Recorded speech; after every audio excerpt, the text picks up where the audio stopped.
আসসালামু আলাইকুম বন্ধুরা, আমি আপনাদের জন্য আরেকটা ছোট ভিডিও নিয়ে হাজির হয়ে গেলাম। ব্লগ ভিডিও, যেটা আপনাদের যাদের মন খারাপ আছে বা আপনারা ঘরের ভিতরে থাকতে থাকতে যারা বোরিং হয়ে যাচ্ছেন তাদের জন্য কিন্তু অনেক উপকারী একটা ভিডিও। তো আপনারা কিন্তু আমার সাথে সাথে দেখতে থাকুন এবং আমরা কোথায় কোথায় ঘুরতে গেছি, কি করেছি সব আপনাদের এই বৃষ্টিকালের ভিতরে দেখেন অনেক কষ্ট করে আপনাদেরকে ভিডিও দিব বলে আমরা কিন্তু চলে যাচ্ছি আমাদের সেই ঘের বাড়িতে। আমরা এটাকে ভেরি বলি। আমরা ভেরিতে হেঁটে হেঁটে যাচ্ছি। ভেরির উপর যেহেতু অনেক বন আছে, এর জন্য আমাদের কাদায় হয়তো সমস্যা হচ্ছে না।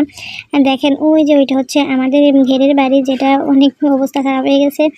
আমরা আগে ছোটোবেলায়, আমি যখন ছোটো ছিলাম তখন ওইখানে থাকতাম, ওইখানে আমার বড় হওয়া। তো দেখেন চারপাশে পানি আর মাঝখানে একটা ঘর, ওইখানে রয়েছি। যাক, ওই সময়ের প্লেসটা আসলে অনেক ভালো ছিল। আর এটা হচ্ছে বাসা, আমরা এটাকে বাসা বলি, আমাদের এখানে বাসা বলে। আপনাদের ওইখানে কার এখানে কি বলে জানি না। দেখেন বেরি ব্যাঙ্গেল সুটে কি হয়ে গেছে। আর যাইতে যাইতে আমার বন্ধুর সাথে দেখা হয়ে গেল। বন্ধু হচ্ছে নৌকা, তো নৌকা উঠেই পড়লাম। নৌকা উঠে একটু ভিডিও করলাম, ছবি টবি তুললাম। আমি কিন্তু নৌকাও চালাতে পারি, একটু নৌকা চালালাম। নৌকা চালানোর পরে অনেকে আছে কিন্তু নৌকায় ভ্রমণ করতে বা নৌকায় উঠে একটু ঘুরতে, নৌকা চালাতে কিন্তু অনেক পছন্দ করে, কিন্তু অনেকেও হয়তো বা শহরে থাকে এজন্য পারে না। কিন্তু আমরা কিন্তু গ্রামে থেকে কিন্তু অনেক খুশি, আলহামদুলিল্লাহ অনেক ভালো আছি। তো দেখেন এই যে এই ঘেরটা কিন্তু অনেক বড়। যেহেতু আপনারা ক্যামেরায় দেখে কতটুকু কি বুঝতে পারতেছেন জানি না, কিন্তু বাস্তবে এটা অনেক বড় ঘের, অনেক বড়। আর আজকের আকাশটাও ছিল একদম মেঘলা মেঘলা। আর ওই যে ঘরটা দেখতে পারতেছেন, ওইটা হচ্ছে আমাদের সেই ঘর যেখানে আমি ছোট থেকে এই পর্যন্ত বড় হয়েছি। কিন্তু এখন আমরা এখানে থাকি না, আমরা আমাদের পুরনো বাড়ি এখন চলে গেছি।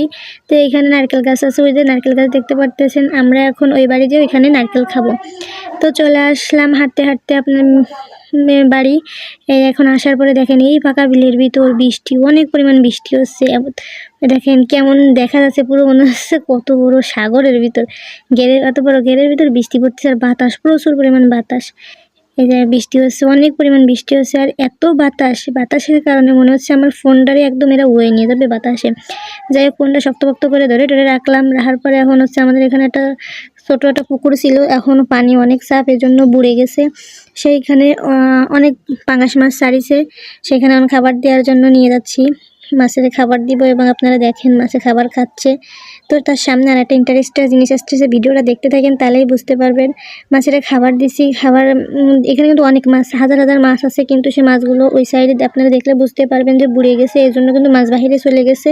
কিন্তু কয়েকটা মাছ আছে সেগুলো খাবার খাচ্ছে, হয়তো ক্যামেরায় কতটুকু কি বোঝা যাচ্ছে, অল্প অল্প আছে। খাবারগুলো দিচ্ছি, দীর্ঘ সময় ধরে খাবার দিচ্ছি, খাবার খাচ্ছে, দেখতে অনেক ভালো লাগতেছে।